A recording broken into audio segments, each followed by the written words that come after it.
এক সুন্দরী টুনি পাখি বাস করত। টুনি সুন্দরী হওয়ার কারণে বনের সব থেকে ধনী পাখি টোনার সাথে তার বিবাহ হয়। সুন্দর হওয়ার পাশাপাশি টুনির অনেক ধন সম্পত্তিও ছিল। স্বামীর সব ধন সম্পত্তির মালিক ছিল টুনি। এত কিছু থাকার কারণে টুনির অহংকার যেন শেষ ছিল না। এই দেখো টুনি, আমি তোমার জন্য কি এনেছি। ও মাই গড, হীরের নেকলেস! আমার এই নেকলেসটা খুব পছন্দ হয়েছে। থ্যাংক ইউ সো মাচ টোনা। ধন্যবাদ দিতে হবে না, তোমাকে নেকলেসটা পরিয়ে দেই।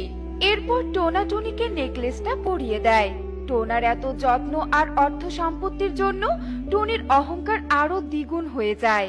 টুনির কাছে বনের কোনো পাখি সাহায্য চাইতে এলে সে তো সাহায্য করতই না, বরং আরো অপমান করে তাড়িয়ে দিত। এমনই এক ঝড়ের রাতের কথা। এক অসহায় মা তার সন্তানকে নিয়ে একটু আশ্রয়ের জন্য টুনির বাড়িতে আসে। টুনি বোন, টুনি বোন। কে কি? তুমি? কি হয়েছে কি? এখানে কি চাই? টুনি বোন, ঝড়ের কারণে আমার বাড়ি ভেঙে গেছে। বোবা মেয়েটাকে নিয়ে ঝড় বৃষ্টিতে খুব বিপদে পড়েছি।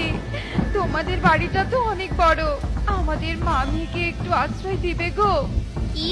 তোদের মতো ভিখারিকে আমি আমার বাড়িতে আশ্রয় দিব? কখনো না। তার উপর তুই তোর ওই বোবা মেয়েটাকে সাথে করে এনেছিস। ছি, একে দেখলেই তো আমার ঘৃণা লাগছে। তুই মনে হয় কোনো পাপ করেছিলি, তাই তোর বোবা মেয়ে হয়েছে। চুপ করো টুনি, সাহায্য করবে না ভালো কথা, একদম আমার মেয়েকে নিয়ে কিছু বলবে না। সাহায্য চাইতে এসে আবার আমাকে চোখ রাঙাচ্ছিস? তোদের এত সাহস! যা, ভাগ এখান থেকে। একটা অপয়া কুলক্ষী বোবা মেয়ের জন্ম দিয়েছিস,